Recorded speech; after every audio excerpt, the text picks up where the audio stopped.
हरि ओम तत्सत, हरि ओम तत्सत, हरि ओम तत्सत। अब भगवानले यहाँ परमार्थमा परमात्माको स्वरूप कस्तो हुन्छ भन्ने तथ्यलाई चाहिँ वेदान्तको सारको रूपमा दुईटा श्लोकमा भन्नुभयो।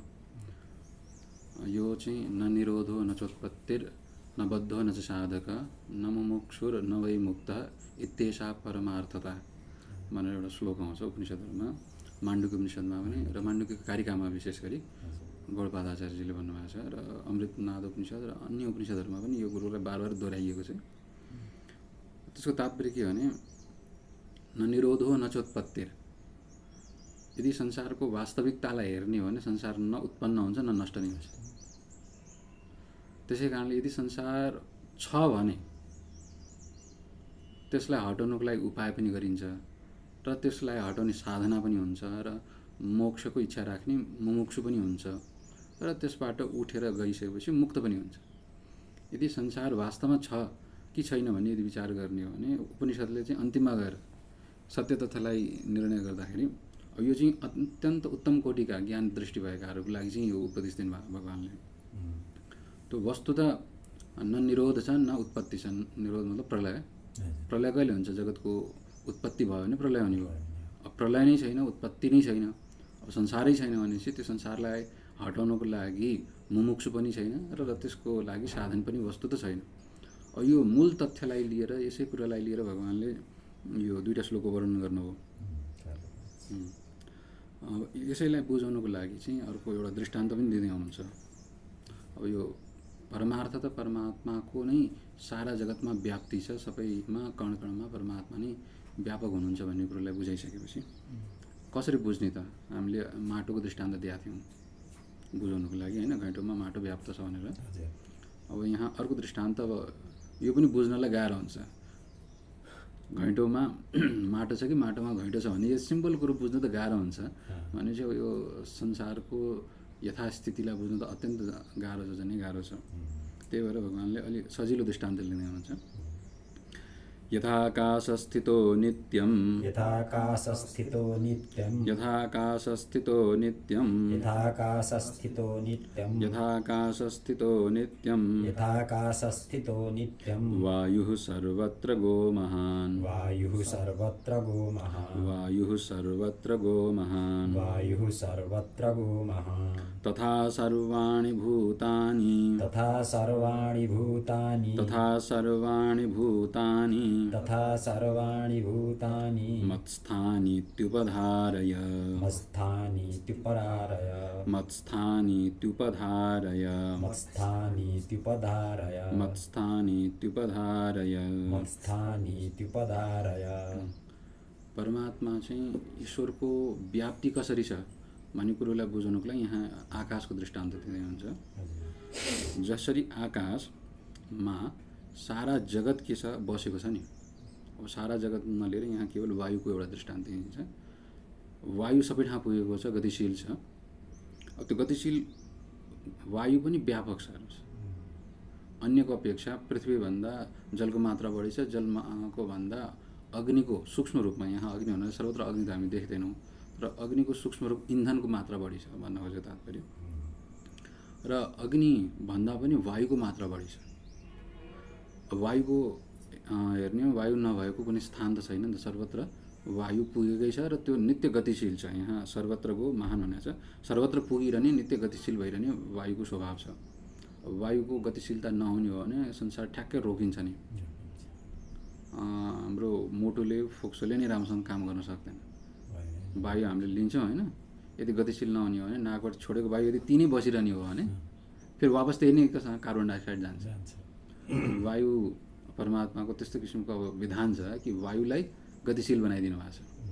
त्यसै कारणले गर्दा हामी नित्य यो नवीन जीवन जिउन सक्छौँ नि त वायुकै यो गतिशीलतालाई लिएर। त्यस्तो वायुको महानता पनि छ र विशालता पनि छ। त्यो वायु नभएको कुनै पनि ठाउँ छैन। अब त्यो वायु स्थित कहाँ छ त? वायु पनि त बस्नलाई आधार त चाहियो नि त। यो वायु चेन्ज कहाँ भइरहेछ त? परिवर्तन। अब हामीले श्वास लियौँ, अहिले लिएको श्वास तत्काल बदलिन्छ नि त, अगाडिपट्टि गइसकेपछि त्यो बदलिन्छ, अर्कै श्वास हामीले लिइसक्छौँ। अब यो बदलाव कहाँ भयो त? भनेपछि आकाशमा नै भयो नि त, यसैले आकाश भनिन्छ। भन्ने बेला हामीले आकाश माथि हेर्छौँ आकाश होइन, आकाश भनेको अवकाश खाली ठाउँ जसले ठाउँ दिन्छ त्यसलाई आकाश भनिन्छ। अब यो वायुको जति गमन भइरहेको छ त्यो सबै आकाशमा भएको छ। जसरी चाहिँ यो सर्वत्र घुमिरहने वायु, विशाल वायु कहाँ टिकेको छ? आकाशमा स्थित छ। त्यस्तै किसिमले यो सारा जगत पनि कहाँ टिकेको छ भनेको परमात्मामा टिकेको छ। यो स्थूल दृष्टान्त हो। यो यसको लागि मुख्य दृष्टान्त चाहिँ माटोको अझै सजिलो हुन्छ बुझ्नको लागि दृष्टान्त। सारा प्राणीहरू, अब हामी जगतमा जति पनि बसेका छौँ, चारै प्रकारका प्राणी भनौँ, मनुष्य मात्र भनौँ, पशु मात्र भनौँ, अथवा पशु पक्षी भनौँ, रुख बिरुवाहरू भनौँ, यी सबै बसेका कहाँ छौँ भन्दा हामीले भन्दाखेरि पृथ्वीमा बसेका छौँ भन्छौँ। वस्तु पृथ्वीमा पनि होइन, पृथ्वी पनि त्यही आकाशमा बसेकी छिन्, हामी पनि त्यही आकाशमा बसेका छौँ। कोही पहिला बसिसकेको ठाउँमा गएर हामी बस्न सक्दैनौँ नि त। ठाउँ कसैले ओगटिसकेका छन् त्यहाँ गएर बस्नु मिल्दैन नि त। त्यहाँ गएर अब मान्छे बसेको ठाउँमा गएर बस भन्न कसैले भन्यो भने गएर बस्छौँ त, बस्दैनौँ नि त। किन त्यहाँ नबस्यो भन्दा ठाउँ छैन भन्छ नि त। भनेपछि ठाउँ भएको ठाउँमा मात्रै हामी बस्न सक्छौँ नि त। अब जहाँ जहाँ ठाउँ छ त्यसलाई के बुझ्ने भन्दाखेरि आकाश बुझ्नु पऱ्यो। त आकाशमा नै के सबै चिज बसेको छ, वायु पनि त्यसैमा टिकेको छ। जसरी चाहिँ यो सारा जगतमा विशेष रूपबाट वायु आकाशमा टिकेको छ, त्यस्तै किसिमले यो सारा प्राणीहरू चाहिँ आकाशमै टिकेको छ।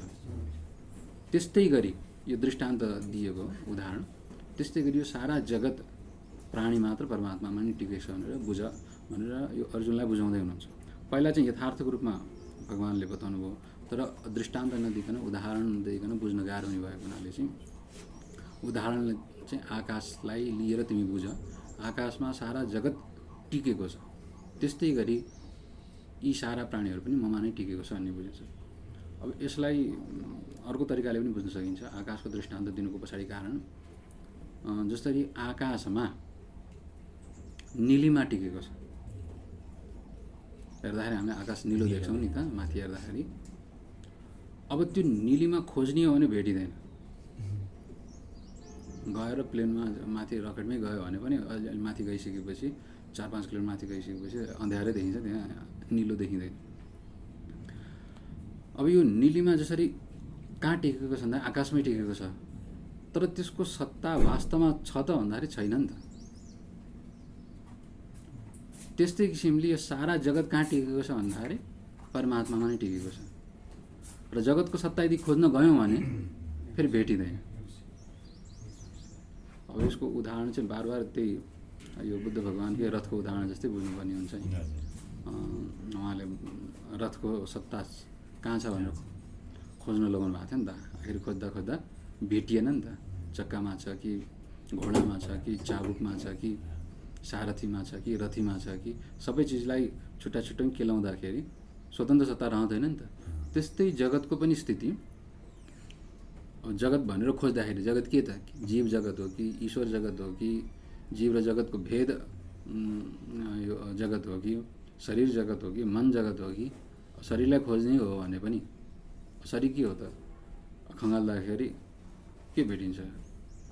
रक्त भेटिन्छ, मांस भेटिन्छ, हड्डी भेटिन्छ, मज्जा भेटिन्छ, शुक्र भेटिन्छ। अब सबैलाई छुट्टा छुट्याउँदाखेरि के हुन्छ? अब रक्तको कणिकाहरूलाई खोज्दै जाने हो भने फेरि के छ भन्दा एटमहरू भेटिन्छ। त यसरी चाहिँ खोज्दै खोज्दै जाने हो भने जगतको स्थिति यथार्थ रूपमा देखिँदैन नि त। जसरी आकाशमा निलिमाको स्थिति देख्न देखिन्छ, दिउँसो निलो देखिन्छ, राति कालो देखिन्छ। यो निलो र कालो दुइटै के हो भने आकाशको रङ त होइन नि त। देखिन्छ प्रतिबिम्बनको कारण, दिउँसो यो सूर्यको प्रतिबिम्ब, सूर्यको किरण के समुद्रमा ठोकिएर निलिमा देखिन्छ। राति त्यो किरण नभएपछि अभावमा अँध्यारो कालो भएको कारणले कालो देखिन्छ। वस्तु त आकाशमा न कालो रङ छ न निलै रङ छ, तैपनि त्यो दुइटैलाई आश्रय कसले दिएको छ? आकाशले दिएको छ। त्यस्तै किसिमले यो सारा जगतको स्थिति पनि वास्तवमा हेर्ने हो भने सारा जगत आफआफ्नो सत्तावान भएर देखिन्छ, तर त्यसलाई खोज्दै निहाल्दै विवेकले कोट्याउँदै हेर्ने हो भने त्यो जगतको सत्ता वास्तवमा सत्ता देखिँदैन। अन्ततगत के हुन्छ भने यदि विवेकी छ, श्रवण मनन यदि ध्यान गरेको छ भने, ध्यानी छ भने उसले अन्तमा गएर परमात्मा कोही सत्ता देख्छ, सर्वम खलिदम ब्रह्म भनेको छ, त्यही नै देख्छ, त्यो बाहेक अरू केही पनि देख्दैन। ब्रह्माण्डलाई पनि अनन्त ब्रह्माण्ड छ भन्छ, जस्तै हामीले देख्यौँ ब्रह्माण्ड यो भयो। अन्त भन्नु होइन, ब्रह्माण्ड भनेको अनन्त ब्रह्माण्ड। अनन्त ब्रह्माण्ड छँदैछ नि, यहीँ अनन्त छ, बाहिर हेर्नै पर्दैन। तपाईँको शरीरभित्र अब कोशिकाहरू छन्, अब शुक्रकीटहरू बसेको छन् शरीरमै, एउटै शुक्रकीटबाट एउटा तपाईँ बन्नु भएको छ। त्यस्तो त लाखौँ कस्तो भन्दाखेरि 10 लाखहरू एउटै मान्छेको तत्काल परिस्थितिमा बन्छ, शरीरमा रहन्छ भनेपछि तपाईँभित्र एउटा ब्रह्माण्ड अटाइसकेको छ नि। 10औँ लाख जीव तपाईँभित्र अटाएको छैन, सम्भावना छ कि छैन? छ नि त। त्यस्तै किसिमले अब यथा पिण्ड तथा ब्रह्माण्ड, एउटै पिण्डमा जब अनन्त जीव अटाउन सक्छ भने अब यत्रो विशाल ब्रह्माण्डमा के अटाउँछ?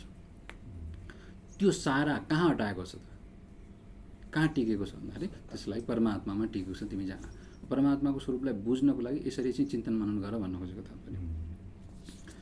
मत्स्थानित्युपधार, ती सम्पूर्ण सारा जगत चाहिँ ममा नै टिकेको छ, ममा नै स्थित छ भनेर हे अर्जुन तिमी यो निर्णय गर, निश्चय गर। अब यो जुन परमात्माले बुझाउनु भयो अर्जुनलाई, यो उच्च कोटिको ज्ञानलाई लिएर बुझाउनु भयो। यदि प्राथमिक विचारक छ भने उनीहरूको लागि चाहिँ यो त्यति सहज हुँदैन बुझ्नको लागि। तर उच्च कोटिका योगीहरूलाई, उच्च कोटिका ध्यानीहरूको लागि चाहिँ बुझ्नको लागि उत्तम कोटिको यो ज्ञान उहाँले दिनुभयो। र अर्को कोटि यहाँ न सृष्टि छ न संहार नै छ, यो दृष्टिकोणलाई लिएर भगवान्ले के छ भने सारा जगत कहाँ टिकेको छ? परमात्मामा नै टिकेको छ, त्योभन्दा भिन्न अरू केही पनि छैन भन्ने कुरोलाई बुझाउनु हो।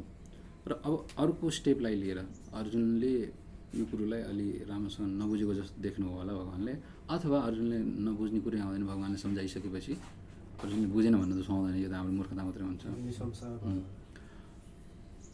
अर्जुनको मार्फत अन्य जो मध्यम अधिकारीका छन् अथवा अधम अधिकारीका छन् उनीहरूको लागि बुझाउनुको लागि भगवान्ले अर्को तरिका अपनाउँदै हुनुहुन्छ। परमात्माको स्वरूपलाई बुझ्नको लागि अर्को पनि उपाय छ, यो मध्यम कोटिको उपाय। सर्वभूतानि कौन्तेय, सर्वभूतानि कौन्तेय, सर्वभूतानि कौन्तेय, सर्वभूतानि कौन्तेय, प्रकृतिं यान्ति मामिकाम्, प्रकृतिं यान्ति मामिकाम्, प्रकृतिं यान्ति मामिकाम्, प्रकृतिं यान्ति मामिकाम्, कल्पक्षये पुनस्तानि, कल्पक्षये पुनस्तानि, कल्पक्षये पुनस्तानि, कल्पक्षय पुनस्तानि, कल्पादो विसृजाम्यहम्, कल्पादो विसृजाम्यहम्, कल्पादो विसृजाम्यहम्, कल्पादो विसृजाम्यहम्, कल्पादो विसृजाम्यहम्, कल्पादो विसृजाम्यहम्, कल्पादो विसृजाम्यहम्, कल्पादो विसृजाम्यहम्। अब यहाँ ईश्वरको जुन स्वरूपलाई निरूपण गरिदिन्छ, यो लगभग सबै धर्मले, सबै शास्त्रले र सबैले नै यही चिजलाई नै ईश्वर बुझाउनलाई यही युक्ति र यही तरिका अपनाएका छन्। पहिलो जुन तरिका छ त्यो बुझ्न चाहिँ अत्यन्त गाह्रो छ। परमात्मा सब कुछ हो, परमात्मा बाहेक केही पनि छैन भन्ने यो दृष्टि बुझ्नै गाह्रो छ। त्यही भएर ईश्वरको स्वरूप के हो भन्ने प्रश्न हुँदाखेरि त्यसको उत्तर कुनै पनि धर्मग्रन्थमा हेर्नु हो भने सबभन्दा पहिले के भन्छ, जसले जगत बनायो उही ईश्वर हो। अब चाहे हामी यता हिन्दू धर्मबाट हेरौँ, चाहे क्रिस्चियनबाट हेरौँ, चाहे मुस्लिम हेरौँ, कुनै पनि धर्ममा हेऱ्यो भने प्रश्न ईश्वरको बारेमा गरियो भन्दाखेरि उत्तर के आउँछ? जसले जगत बनाउँछ उसैलाई ईश्वर भनिन्छ। सबै ठाउँ यही नै उल्लेख गरिएको छ। अब यो दृष्टिकोण सजिलो भयो हुनाले अर्जुनलाई अब यो सजिलो सहज दृष्टिबाट चाहिँ ईश्वरको स्वरूपलाई निरूपण गर्दै हुन्छ। हे अर्जुन, सर्वभूतानि कौन्तेय प्रकृतिं यान्ति मामिकाम्। अन्य धर्महरूमा चाहिँ सृष्टिको कुरो आउँछ, प्रलयको कुरो चाहिँ आउँदैन प्राय। यहाँ चाहिँ दुइटैको कुरो आउँदैछ, जगतको सृष्टि, प्रलय र बीचमा स्थिति, तिनटै जसको माध्यमद्वारा हुन्छ। सम्पूर्ण भूत हे कौन्तेय प्रकृतिं यान्ति मामिकाम्, परमात्माको प्रकृतिमै गएर लिनुहुन्छन्। प्रकृतिको स्वरूप हामीले वर्णन गरेका थियौँ नि त। प्रकृति दुई प्रकारको छ परमात्माको प्रकृति, पराप्रकृति र अपराप्रकृति। अपराप्रकृतिको अन्तर अष्टमूर्ति भयो, पृथ्वी जल तेज वायु आकाश मन सूर्य चन्द्र इत्यादि। अब यहाँ मन बुद्धि अहङ्कारलाई लिएको थियो। यी अपराप्रकृति भयो र पराप्रकृतिको रूपमा जीव स्वामीलाई लिएको थियो, चेतन जीव। यी सबै के छ भन्दाखेरि यी प्रकृतिमै सर्वभूतानि कन्ते जति पनि प्राणीहरू छन् जगत छन् प्रकृतिबाटै उत्पन्न भएका छन् र प्रकृतिमै लीन हुन्छन्। यो सारा हाम्रो जुन स्थूल शरीर छ, अब यो हाम्रो स्थूल शरीर हो, यसमा अब पानीको मात्रा बढी छ, त्यसपछि पानीको मात्रा जलको मात्रा हो। अब पानीको मात्रा बढी हुँदै पनि यसमा स्थूलता बढी छ, देखिन्छ स्थूलता बढी छ नि त। अब पानीको हेर्दाखेरि अब 80% पानी भन्छौँ, 70% पानी भन्छौँ, तर यसमा स्थूलता पानी मात्रै त छैन नि त, हड्डी मांस हड्डी पनि छ, जस्तै रगत छ, रगतकै अंशमा पनि के छ भन्दाखेरि तपाईँको स्थूलताको रक्तको मात्रा छ, रातो कण छ, सेतो कण छन्। यी सबै के छ भने पृथ्वीको अंश हो नि त। जलको अंश भनेको तरलता मात्रै हो, रातो रङ जलको अंश होइन, सेतो पनि जलको अंश होइन। त्यसमा आउने स्वादहरू जति पनि छन्, नुनिलो पिरो इत्यादि जति पनि हुन्छन् रक्तको गुणहरू, ती पनि के छ भन्दाखेरि पृथ्वीकै अंश हुन्। भनेपछि पानीकै मात्रा हेर्दाखेरि पनि पानी मात्रैको शुद्ध अंश 80% जाँदैन, त्यसमा पृथ्वीकै अंश बढी छ। उष्णता छ, अग्निको नि अंश छँदैछ, वायुको नि अंश छँदैछ, गतिशीलता छ, रक्तको सञ्चार नित्य भइरहेछ नि त, शरीरमा कोशिकाहरू नित्य चेन्ज भइरहेछन्। अब यो के को गुण भन्दा वायुको गुण हो। अब यो सबै कहाँ भइरहेछ भने शरीरले अवकाश दिइरहेछ, भित्र रगत दौडिनलाई खाली ठाउँ पनि छ, टालियो भने त रगत दौडिँदैन नि त। त्यो सबै ठाउँमा पृथ्वी, जल, तेज, वायु, आकाशद्वारा नै निर्माण भएको यो शरीर छ। अब यो शरीर पृथ्वीबाटै बनेको, अब सामान्य हामीले भाषामा माटोबाट बनेको, माटैमा गयो भन्छौँ। अब माटो मात्रैको त यसमा अंश छैन, माटो प्रधान रूपमा छ, पृथ्वी प्रधान रूपमा छ, तर साथसाथमा जलको, तेजको, वायुको र आकाशको पनि यसमा मात्रा त्यत्तिकै छ। त्यसबाट बनेको यो शरीर अन्नैबाट वृद्धि भयो, अन्न खान्छौँ हामी, रस पिउँछौँ, त्यसैबाट शरीर बढ्दै जान्छ बिस्तारै बिस्तारै, अन्ततगत के हुन्छ, ह्रास पनि हुँदै जान्छ, खाँदै खाँदै गइसकेपछि अन्तत के हुन्छ, जवान हुन्छ, जवानपछि बिस्तारै बिस्तारै बुढापा आउँदै जान्छ, क्षीण हुँदै पनि जान्छ, अन्ततगत नष्ट पनि हुन्छ। त्यो प्रकृतिबाटै आएको छ र प्रकृतिमा नै जान्छ। यो प्रकृति कसको हो त? परमात्माले भन्नुहुन्छ मेरो हो भन्दै हुनुहुन्छ। यो ईश्वरको अधीनमा रहने यो प्रकृति हो। जीवको अधीनमा चाहिँ व्यष्टि अलिअलि प्रकृति रहला, अगाडि अलिकति राखेको माटो, अलिकति कोदालो कुटो चाहिँ उसको अधीनमा भए तापनि सारा विश्व ब्रह्माण्ड नै एउटा जीवको अधीनमा त रहँदैन नि त। यो सारा विश्व ब्रह्माण्डलाई सञ्चालन गर्ने, शासन गर्ने ईश्वर नै हुनुहुन्छ। अत मेरै प्रकृतिमा यी सारा प्रकृतिहरू उत्पन्न हुन्छन् सृष्टिका आदिमा, र प्रलय भइसकेपछि कल्पान्तमा, कल्पको समाप्तिमा चाहिँ प्रलयमा त्यही प्रकृतिमै गएर लिनुहुन्छन्। यो प्रकृतिद्वारा नै जगतको सृष्टि र संहार र साथसाथमा स्थिति पनि हुन्छ। जस्तै अहिले हामी टिकेका छौँ, बसेका छौँ, शरीरलाई लिएर भनौँ है। अब उत्पन्न भयो अन्न र रसबाट, अन्नैबाट उत्पन्न भएको। अब अहिले टिकेका पनि के छ भने अन्नमै टिकेका छौँ। लगभग अब अन्न हामीले खाएनौँ भने 1 महिनासम्म चल्ला, पानी खायौँ भने पनि, यदि पानी पनि पिएन भने 1 हप्ता पनि चल्दैन। शरीरमा त्यो जम्मा भएको अन्न र रसले काम चलाइरहेको हुन्छ। यदि नखाँदाखेरि पनि के हुन्छ, शरीरभित्र त जम्मा भएर बसेको छ नि त, अन्न पनि रस पनि, त्यसैले टिकाएर यो शरीर चल्छ। अब जब भित्र सिद्धिन्छ, बाहिरबाट हामीले लिएनौँ भने यो शरीर के टिक्छ त? टिक्दैन नि त। त्यो टिकेका पनि केमा छौँ? त्यही अन्न रसमै टिकेका छौँ, र अन्ततः लय पनि केमा हुन्छौँ? त्यही अन्न रसमै हुन्छौँ। यसरी चाहिँ प्रकृतिबाटै उत्पन्न भएको यो शरीर छ। शरीर मात्रै नभएर यो स्थूल शरीर, सूक्ष्म शरीर, कारण शरीर, यो सबै र जीवको जुन पराप्रकृति भनेर जीवलाई भनिएको छ, त्यो पनि वास्तवमा त्यसको मूल आधार पनि परमात्मा नै हो भनेर भनिसक्नु भएको छ। अब जीवको चाहिँ उत्पत्ति हुँदैन भनेर शास्त्रमा बार बार भनेको छ, किनभने जीव उत्पन्न गरेर नै ईश्वरलाई पक्षपाती भनिन्छ। जीव बनायो, पहिलोचोटि ईश्वरले जीव बनायो भन्ने हो भने, अब जीव बनाइसकेपछि जीवको एउटा आइडेन्टिटी दिया होला, आफ्नो एउटा स्वरूप दिया होला, त्यसपछि त्यो जीवलाई एउटा सुखी अथवा दुखी बनाएको होला। अन्त सृष्टिको आदिमा सबभन्दा पहिला यदि ईश्वरले जीव बनायो भने समस्या के हुन्छ? ईश्वर पक्षपाती भन्नु जान्छ।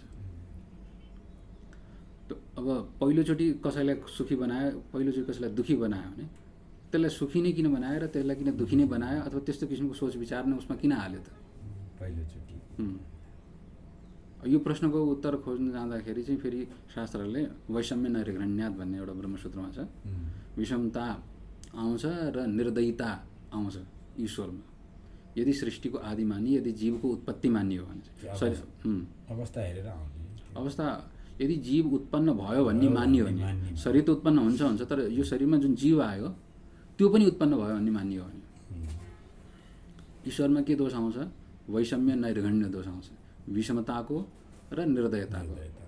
अब घृणा शब्द संस्कृतमा दया अर्थमा आउँछ है, प्रेम अर्थमा आउँछ। नैर्घण्य भन्दा निर्दयता। त्यो निर्दयी ईश्वरलाई मान्ने कि अब दयालु मान्ने त? लगभग सबै शास्त्रले सबै धर्मले ईश्वरलाई दयालु नै मानेको छ। क्रूर त ईश्वरलाई कसैले मानेको छैन। यदि सृष्टि जीवको सृष्टि ईश्वरले गर्यो भन्ने मानियो भने चाहिँ ईश्वर क्रूर हुन जान्छ।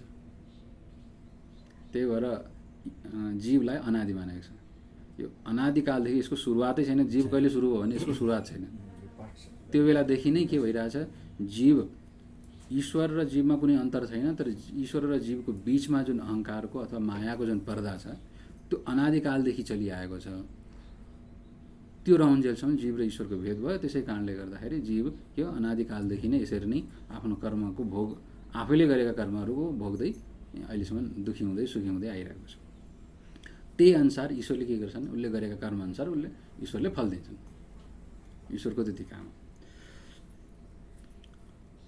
अब ईश्वरले कसरी काम गर्नुहुन्छ भन्दा ईश्वरको हातमा सबै हुँदाहुँदै पनि ईश्वर सबै चिजबाट पर बस्नुहुन्छ। प्रकृतिं स्वामवष्टभ्य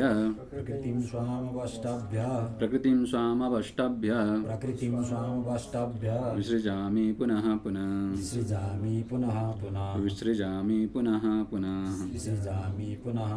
भूतग्राममिमं कृत्स्न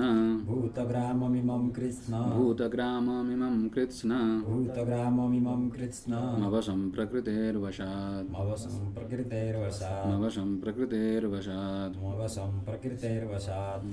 यो सारा जगत के छ? प्रकृतिकै वशमा छ। र प्रकृति चाहिँ कसको वशमा छ? ईश्वरको वशमा। ईश्वरकै अधीन यो प्रकृति छिन्। अब ईश्वरको अधीन प्रकृति छिन् भनेर कसरी बुझ्ने त?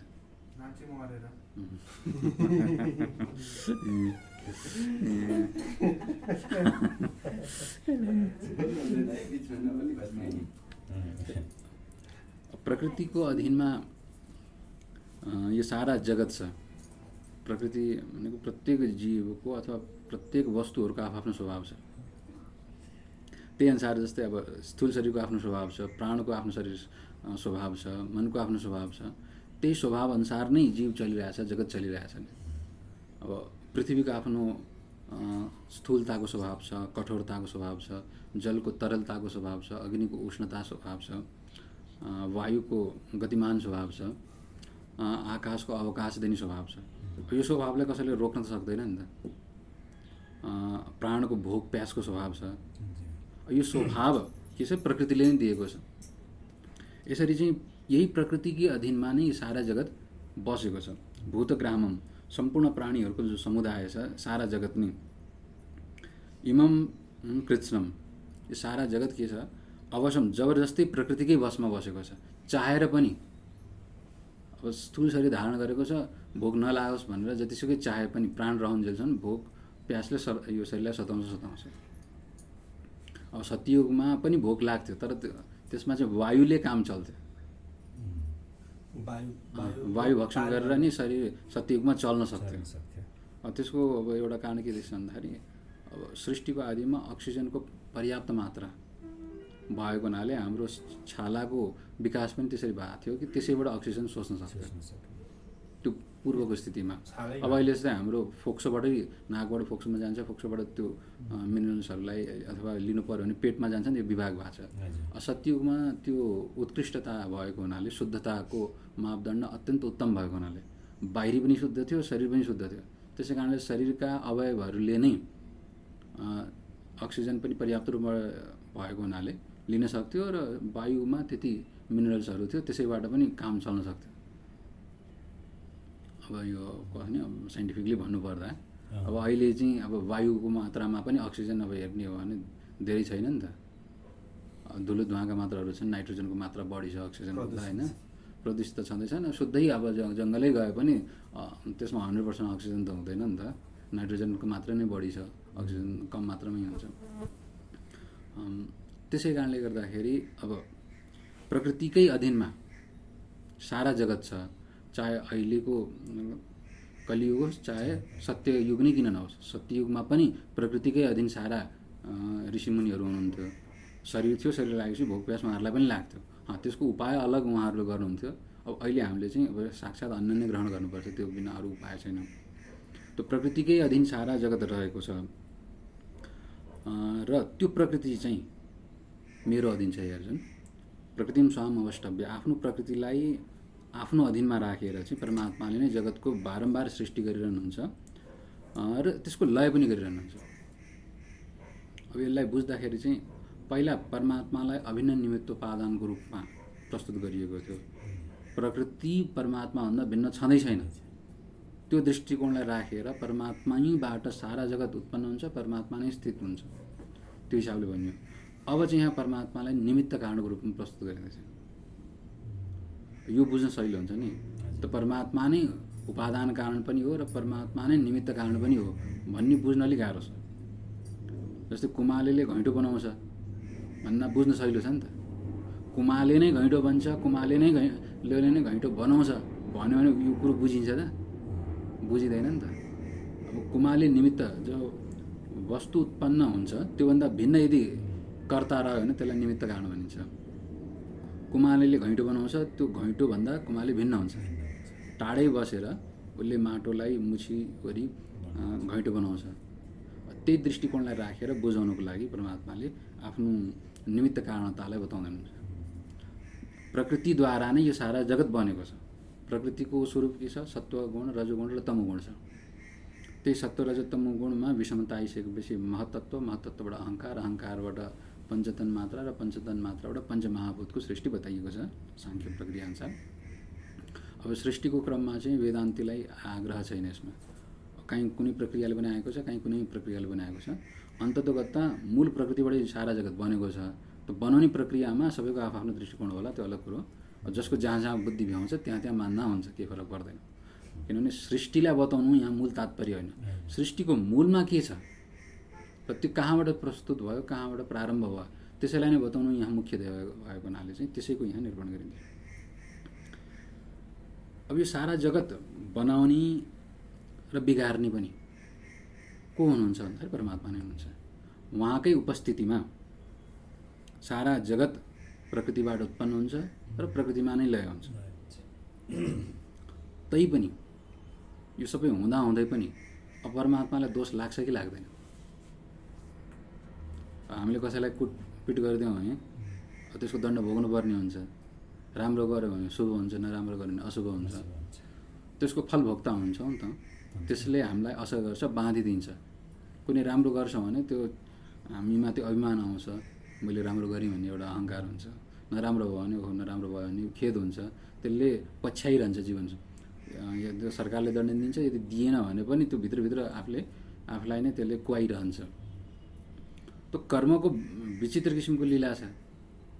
यत्रो सारा जगत बनाउनु, त्यसपछि त्यसलाई फेरि स्थितिमा राख्नु, कायम राख्नु र पछि गएर त्यसलाई फेरि सिद्ध्याउनु, समाप्त पार्नु, यो त ठुलो काम हो नि त, सानो काम त होइन। जगतमा सृष्टि गर्यो भने त ठिकै छ, कसैले दण्डित गर्दैन। तर कसैले बच्चा जन्माएर मार्यो भने त दण्ड लाग्छ नि त। अब जगत बनाएर बिगार्नेलाई त ठुलो दोष मानिन्छ। अब त्यसको दोषको दोषी ईश्वर हुन्छन् कि हुँदैनन्? दोषी त हुँदैन ईश्वर, कसरी हो? मान्छेले पनि बिगारेको छ भने त जीवलाई त दोष लाग्छ, ईश्वरलाई दोष लाग्छ कि लाग्दैन? त्यही कुरो यहाँ आउँदैछ। त्यो कुरोलाई अब यहाँ बताउँदै हुनुहुन्छ भगवानले। न च मां तानि कर्माणि, न च मां तानि कर्माणि, न च मां तानि कर्माणि, न च मां तानि कर्माणि निबध्नन्ति धनञ्जय, निबध्नन्ति धनञ्जय, निबध्नन्ति धनञ्जय। निबध्नन्ति धनञ्जय। उदासीनवदासीन, उदासीनवदासीन, उदासीनवदासीन, उदासीनवदासीन, मशक्तं तेषु कर्मसु, मसक्तं तेषु कर्मसु, मशक्तं तेषु कर्मसु, मसक्तं तेषु कर्मसु। अब यहाँ भगवान भन्नुहुन्छ सारा कर्म, यद्यपि सृष्टि र संहार दुइटै सबभन्दा ठुलो कर्म यही मानिन्छ। बाँकी त अन्य थुप्रै कर्महरू छँदैछन्, क्रियाहरू छँदैछन्। अब सारा संसारको क्रियालाई समेटेर भन्नुपर्दा भन्दाखेरि सृष्टि र संहार, यसैको अन्तर्गत सबै क्रियाहरू आउन सक्छन्। यो सारा गर्दा गर्दै पनि नचमाम तानी कर्माणी, ती सारा कर्महरूले चाहिँ हे अर्जुन मलाई बाँध्न सक्दैन। किन बाँध्न सक्दैन त? कारण पनि त चाहियो नि त। कर्महरूको स्वभावै बाँध्ने हुन्छ। जसले जहाँ जुनसुकै कर्म गरोस् त्यसलाई बाँध्छ, नबाँध्ने कुनै प्रश्नै उठ्दैन। ठिक छ, अध्यापन गराओस्, अध्यापन गराउने कर्मले उसलाई अध्यापक बनाउँछ। कृषकले कृषि गर्यो, उसलाई कृषक बनायो। त कृषकभन्दा भिन्न हुन सक्दैन, त्यसको उसलाई फल पनि मिल्छ। अब यो सारा जगतको सृष्टि ईश्वरले गरेपछि सृष्टिकर्ताको रूपमा त उहाँ बस्नुभयो, संहार गर्नुभयो, संहारकर्ताको रूपमा आउनुभयो। त्यस कर्मले उहाँ कसरी बाँधिनुहुन्न त? यहाँ भगवान्ले भन्दै हुनुहुन्छ कि ती कर्महरूलाई बाँध्न मलाई सक्दैन। किन त? त्यसको लागि कारण बताउनुहुन्छ नि, उदासीनवद आसीनम अशक्तम तेषु कर्मसु। किनभने जीवको स्थिति के हुन्छ, जुन कर्म गर्दै जान्छ त्यसप्रतिको उसको अभिमान बढ्दै जान्छ। म र मेरो, मैले गरेँ भन्ने जुन अभिमान छ त्यो जीवमा हुन्छ।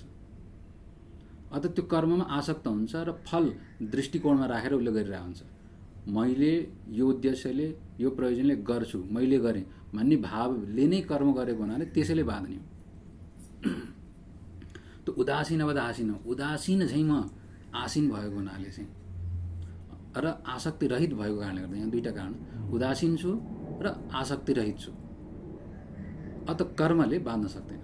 अब यहाँ भगवान्ले आफ्नो स्वरूपलाई दर्शाएर के देखाउन खोज्दै हुनुहुन्छ भने जो व्यक्ति उदासीन र असक्त छ, आसक्ति रहित छ, उसलाई पनि कर्मले बाँध्दैन भन्न खोज्नु भयो। यसलाई उदाहरण हेरेर बुझ्ने हो भने बुझ्न सकिन्छ। कसैले कर्म गर्यो, क्रिया भयो, त्यससँग आसक्त छैन, यो कर्मयोगीको दृष्टान्त हुन्छ। कर्मयोगीले कर्म गर्छ तर फलमा आसक्ति नभएको हुनाले त्यो कर्मले उसलाई, कर्मयोगीलाई बाँध्दैन। यो प्रक्रिया पहिला गइसकेको छ नि त तेस्रो अध्यायमा।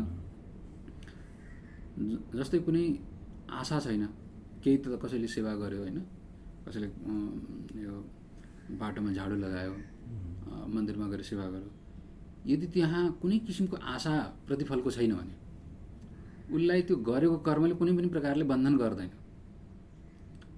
मन्दिरमा गयो, 108 लड्डु चढायो, दुधको अभिषेक गरायो, भनेको दुनियाँभरको गरायो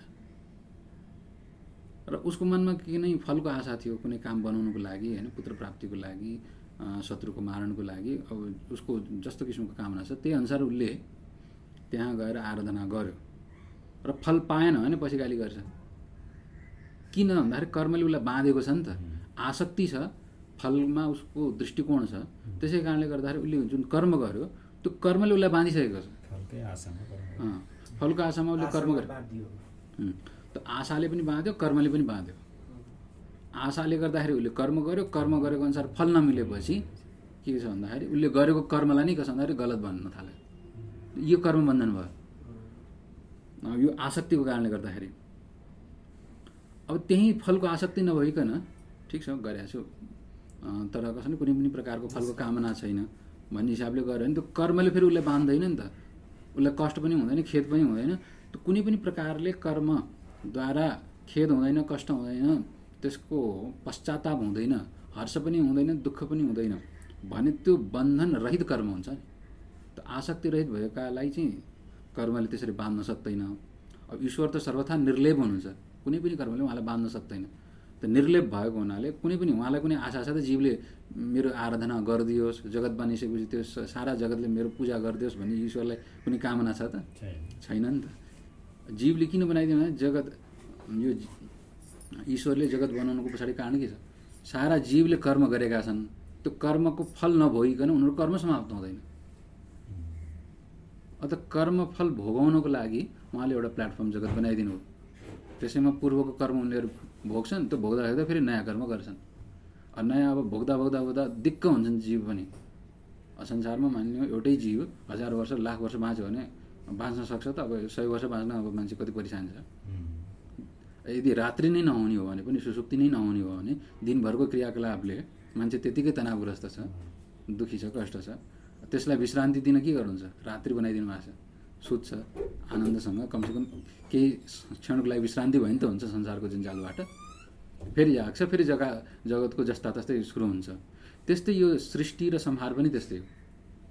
सृष्टि गर्नुहुन्छ त्यही जीवको कर्मको फल भोगाउनको लागि, फेरि संहार गर्नुहुन्छ त्यसबाट तनावग्रस्त भएका जीवहरूलाई चाहिँ केही न केही राहत दिनको लागि। त ईश्वरले आफ्नो लागि भनेर कुनै आशा राखेर त गर्नु भएको छैन। त आसक्ति रहित भएको हुनाले ईश्वरलाई कुनै पनि प्रकारले कर्मले बान्धन गर्न सक्दैन। अर्को उदासीन पनि हुनुहुन्छ। जगत बनिरहेको छ त्यसप्रति उहाँको कुनै पनि प्रकारको सम्बन्ध छैन, उदासीन हुनुहुन्छ, टाढै हुनुहुन्छ। जसरी हामी हिँड्छौँ, अब हिँड्दाखेरि सिँढी गन्दै त हिँड्दैन नि त, बाटोको पाइलो गन्दै त हिँड्दैनौँ। अब अहिले त त्यो पनि उपाय आइसकेको छ, त्यो पनि उद्देश्य भएको हुनाले। तर सामान्य हिँड्दाखेरि कति घाँसवटा छन्, कति घाँसलाई छोइयो भन्ने किसिमको घाँस गन्दै त हिँडिँदैन नि त, किनभने त्यसप्रति हामी उदासीन छौँ। मतलब छैन उदासीन भनेको मतलबै नभएको एउटा सम्प्रदाय नै छ। आसीन भनेको उत भनेको माथि, आसीन भने बस्नु, माथि बस्नु मतलब त्यसमा नघुस्नु। त उदासीन भनेको चाहिँ अब भाषामा चाहिँ अब उदासीन भनेको चाहिँ दुखीलाई उदासीन भनिन्छ। अब संस्कृतमा चाहिँ उदासीन भनेको उत भनेको माथि, जो माथि उठेर बस्न सक्छ त्यसलाई उदासीन भनिन्छ। अर्थात् कुनै पनि प्रकारको सांसारिक बन्धनमा नपरिकन गरेका शुभ र अशुभबाट चाहिँ त्यसमा आसक्ति नराखिकन जो माथि स्थित रहन सक्छ। जस्तै हिँड्न त हिँड्छौँ, तर हिँड्दाखेरि हामी बाटोको पाइलो गनेर घाँसहरू गनेर हिँड्दैनौँ नि त, त्यसभन्दा परे भएर हामी आफ्नो कार्यलाई दृष्टिकोणमा राखेर हिँड्छौँ। तर हिँड्दैमा त्यो प्रत्येक घाँसलाई, प्रत्येक पाइलाहरूलाई गन्न जरुरी हुँदैन नि त, त्यसप्रति हामी उदासीन छौँ नि त। त्योभन्दा टाढै माथि नै बसेर हामी बसेका छौँ। एउटा सम्प्रदाय नै छ उदासीन। त्यो सम्प्रदायको कुरा छोडिदिनुहोस्। अब यहाँ उदासीन भन्न खोजेको तात्पर्यलाई बुझ्नु। त्यो उदासीन जो छ त्यस्तो व्यक्तिलाई पनि कर्मले बाँध्न सक्दैन। अब परमात्मा संसार बनाउनुहुन्छ तर संसारबाट उदासीन हुनुहुन्छ। संसारको कुनै अपेक्षा छैन, संसारले यो गरिदियोस् भन्ने अपेक्षा पनि राख्नुहुन्न र संसारबाट कुनै आसक्ति पनि छैन। मेरो हो संसार, यो कसैले छुन पाउँदैन भन्ने किसिमको आसक्ति पनि छैन। जहाँ यो गुण भक्तमा ज्ञानीमा आउँछ, उदासीनता र आसक्ति राहित्य, त्यो व्यक्तिलाई पनि कर्मले बाँध्न सक्दैन। त्यस्तो योगीलाई, त्यस्तो ज्ञानीलाई, भक्तलाई पनि कर्मले बाँध्न सक्दैन। जस्तै अब सामान्यतः उदासीन व्यक्ति छ, जस्तै कानुनले पनि के गर्छ भने नि, जस्तै कर्मको उदासीन भएको चुपचाप बसिरहेको व्यक्ति अचानक हात उसको घुम्यो, त्यो हल्लियो, त्यो हल्लिँदाखेरि बगलमा साइडमा यदि चक्कु थियो कसैले लाग्यो भने अब त्यो कसो भन्दाखेरि त्यो हत्याको दोषी त उसलाई मानिँदैन नि त। किनभने ऊ उदासीन चाहिँ उसले मार्न पनि खोजे होइन, तर के हुन्छ भने त्यो कर्म यदि अचानक भइदियो भने त्यस्तो कर्मको दोषी त्यहाँ ठहराइँदैन। समाजले भले मानोस् तर कानुनी हिसाबले चाहिँ त्यसलाई दोषी मानिँदैन। यदि अचानक कुनै दुर्घटना हुन्छ र त्यसमा उसको कुनै उद्देश्य छैन, शत्रुता छैन र घटना केवल दुर्घटनावश घटित भयो भने त्यो घटनाको दोषी त्यो उसलाई ठहराइँदैन। त्यस्तै किसिमले किन भन्दाखेरि ऊ त्यस विषयमा उदासीन छ, टाढै छ नि। त्यो घटना उसले घटाउन खोजेको होइन, उद्देश्य राख्या होइन नि त, कसैलाई मार्छु भनेर, पिट्छु भनेर अथवा लुट्छु चोरी गर्छु भनेर गर्न खोजे होइन नि त, उदासीन भयो। त उदासीन व्यक्तिलाई कर्मले बाँध्दैन भन्न खोजेको। त्यसै कारणले यदि त्यस्तो दुर्घटना उसको शरीरबाट अथवा अचानक भइदियो भने त्यस्तो दुर्घटनाको कर्मको ऊ दोषी ठहराइँदैन, त्यो कर्मले उसलाई बाँध्दैन। त्यस्तै किसिमले यी सारा जगतमा पनि यही नियम लागु हुन्छ। यदि हामीले कर्म उदासीन भएर आसक्ति रहित भएर कुनै पनि कर्म गर्छौँ भने त्यसले पनि हामीलाई बाँध्न सक्दैन। अब यो त ईश्वरको दृष्टान्त, ईश्वरले भन्दै हुनुहुन्छ कि ईश्वर त परम उदासीन, परम मुक्त हुनुहुन्छ। अत उहाँलाई आसक्ति पनि छैन र त्यसमा कुनै प्रकारको बन्धन पनि छैन। अत परमात्माले सारा कर्म गरे पनि, सारा संसारलाई डढाएर खरानी बनाइदिए पनि त्यसको दोष परमात्मा लाग्दैन। यसलाई बुझ्नुको लागि होइन, भूकम्प गए पनि त्यो दोष भयो। यसलाई यसरी बुझ्दा हुन्छ। स्वप्न हामी देख्छौँ, स्वप्नमा कसैको हत्या गरियो होइन, कसैलाई जन्माइयो र कसैलाई हत्या गर्यो।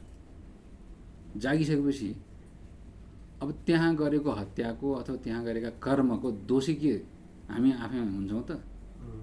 किन? त्यो त गरेकै थिएन सपनामा अब ईश्वरको लागि पनि त्यही स्थिति छ।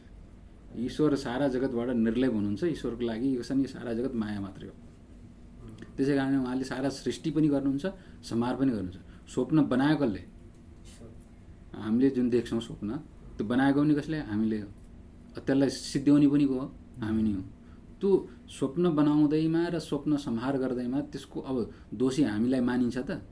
त्यसको अपराध लाग्छ त? लाग्दैन नि त। त्यस्तै किसिमले यो सारा जगतलाई ईश्वरले बनाउनु पनि हुन्छ र संहार पनि गर्नुहुन्छ। त्यसै कारण उहाँलाई दोष लाग्दैन। किन दोष लाग्दैन भन्दाखेरि त्यसमा हामी उदासीन छौँ, आसक्ति रहेछौँ। जस्तै स्वप्न हामीले बनायौँ र स्वप्न बनाइसकेपछि स्वप्नको वस्तुमा यदि हामीलाई आसक्त छ भने त्यसबाट उठिसकेपछि त्यो स्वप्न त सिद्धियो, तर तपाईँलाई दुःख हुन्छ। स्वप्नमा तपाईँले राजभवन बनाउनु हो, ठुलो होइन, टन्न पैसा कमाएर देख्नुभयो।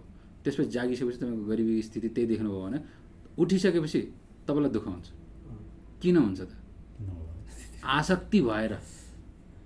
देख्न त स्वप्नमा देखियो, त्यो स्वाप्निक पदार्थमा नि आसक्ति हुँदा दुःख हुन्छ।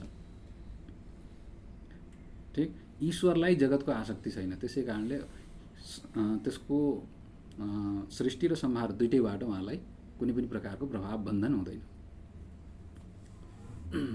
अब एउटा श्लोक गरौँ है।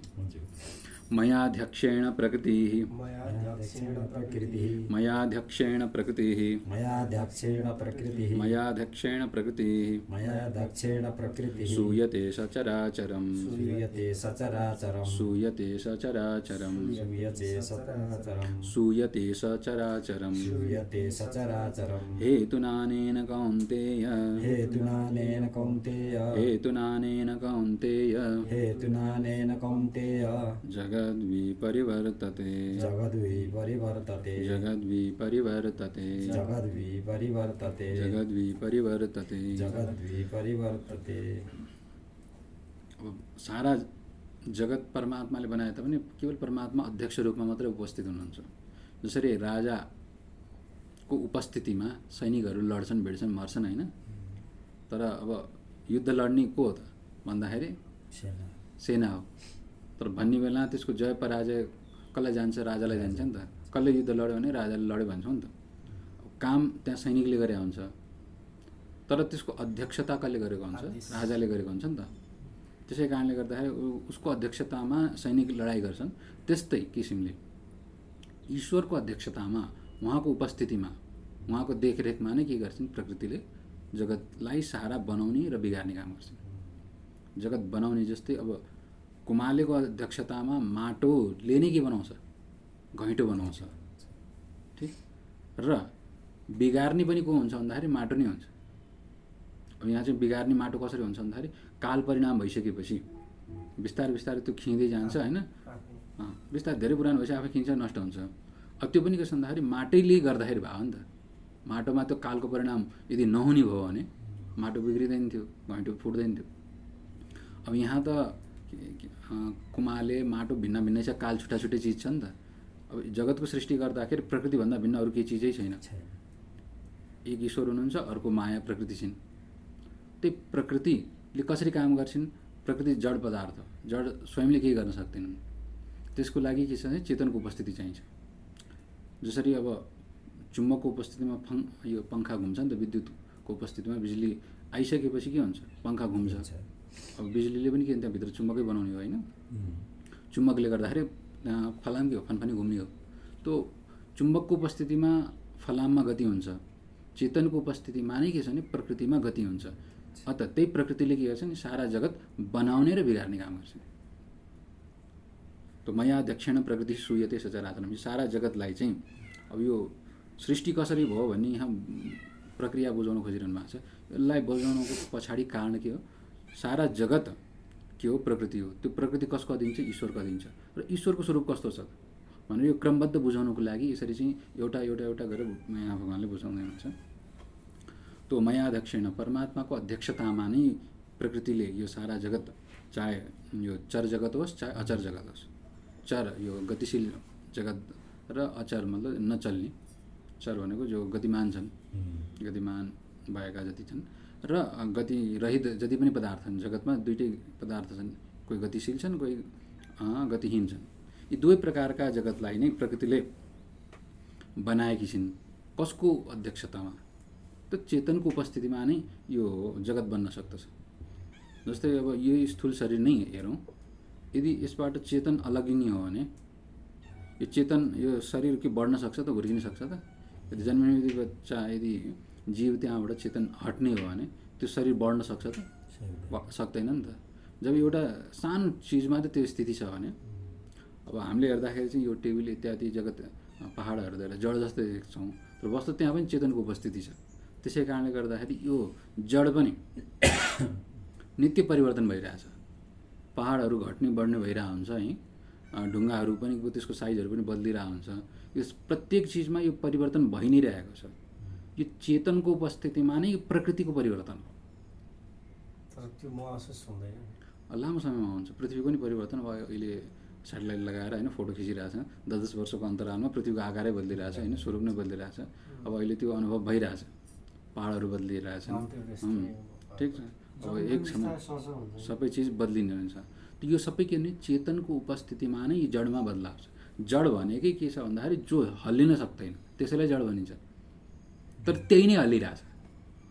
जस्तो यो शरीर पनि जडै हो, तर त्यसमा क्रिया हुनको लागि चेतन उपस्थिति र चेतन पनि कसो भने जड, चेतन पनि कसो छ भने त्यसमा क्रियाशील हुँदैन। चेतनमा नि क्रिया हुँदैन, जडमा पनि क्रिया हुँदैन, तर चेतनको उपस्थितिमा जडमा क्रिया हुन्छ।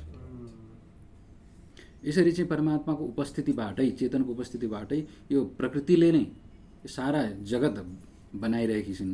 यही हेतुको कारणले गर्दाखेरि, यही कारणले गर्दाखेरि कुन्ती नन्दन जगत विपरिवर्तित, जगतमा यो किसिमको परिवर्तन आइरहेको छ।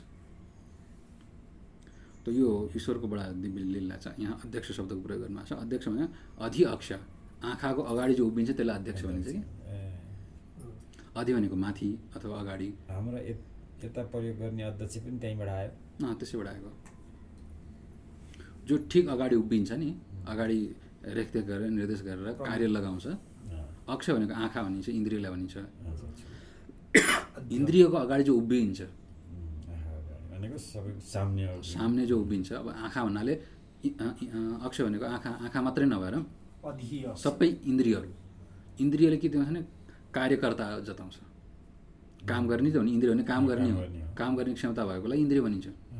अब यहाँ हाम्रो बाहिर चाहिँ कार्यकर्ता इन्द्रिय हुन्, तिनीहरूको अगाडि उभिएर उनीहरूलाई निर्देश गर्ने भएको हुनाले अध्यक्ष भनेको। त परमात्मा नै यो सारा जगतको अध्यक्ष हुनुहुन्छ, उहाँकै उपस्थितिबाट यो सारा जगत चलेको छ है त। हरि ओम तत्सत्, यति नै गरौँ त। ओम शान्ति।